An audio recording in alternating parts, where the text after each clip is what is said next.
et d'un coup, je m'évade. Je pars en courant, il me constate, arrête-toi. Le policier me dit, arrête-toi, je t'en supplie.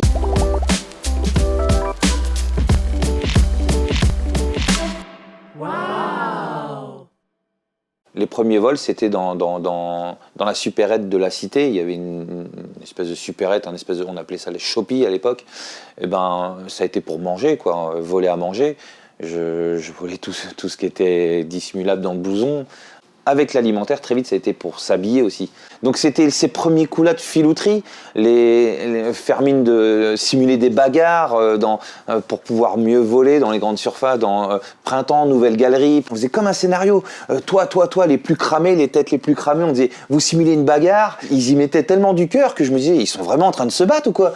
Et les surveillants étaient en train de les séparer, ça partait dans tous les sens. Je dis, mais qu'est-ce qui... Et en fait, ils simulaient tellement bien que c'est tout l'attroupement de gens allait dedans. Et nous, on a eu les portes libres, voilà, on a pris des piles de Lacoste, et on a réussi à faire un deuxième aller-retour. On est reparti, et arrivé au quartier, on partage et tout, et on rigole parce que les autres nous disent comment ils ont simulé la bagarre, et c'est marrant, et on se dit c'est un film, quoi. On vit des films. On pensait être bon qu'à ça, on avait appris à nous débrouiller que comme ça. On pensait que tout ce qu'on allait avoir, fallait aller le chercher, et malheureusement, malhonnêtement.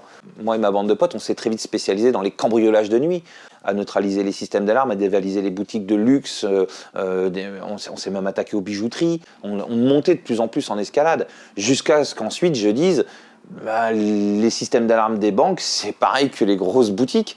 Donc là, on s'est mis sur les systèmes d'alarme de banque. Là, tu montes de plus en plus dans la délinquance, dans le banditisme. Après, c'est vrai que l'apothéose, ça a été le tunnel, quand on a creusé le tunnel dans les égouts jusqu'à la banque. On a repéré une galerie qui était près du siège social de la Société Générale. J'avais repéré qu'il y avait des petites trappes d'aération qu'on peut voir encore. Hein. Quand tu passes à l'extérieur, tu passes sous un espèce de petit préau à 4 pattes, et tu vois les trappes d'aération et tu vois tous les coffres forts. Et la bouche d'égout était à 5 mètres. Et là, c'était d'une logique pour moi. Tu vas tout droit, on sait aller tout droit en creusant, et tu tombes logiquement dans la salle des coffres. Donc on était à 5 cm de la réussite, on défonçait le mur, et je me fais attraper. Le GIPN et tout ça avait fait avait mis toute la banque en surveillance, tous les alentours. Tout de suite, dans ma tête, je suis passé à autre chose. Je savais que j'étais très connu, qu'ils me voulaient et il fallait que je m'évade. Quand je me fais claquer les menottes, je fais toujours claquer les menottes, je mets mon poing comme ça. Et quand je tourne mon poing, je gagne un jeu. Et donc, en pétant mon pouce, je peux tirer plus vite la menotte. Et à un moment, il me transfère d'un commissariat à un autre.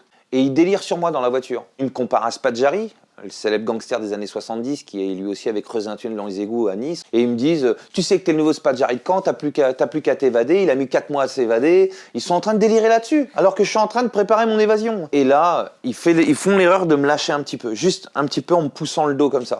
Et d'un coup, je m'évade, je pars en courant, il me constate, arrête-toi. Le policier me dit, arrête-toi, je t'en supplie. Comme si j'allais faire demi-tour, allez, je rigolais, tout ça. Non, j'ai continué. Une course-poursuite dans le centre-ville de malade. J'arrive à les larguer. Voilà.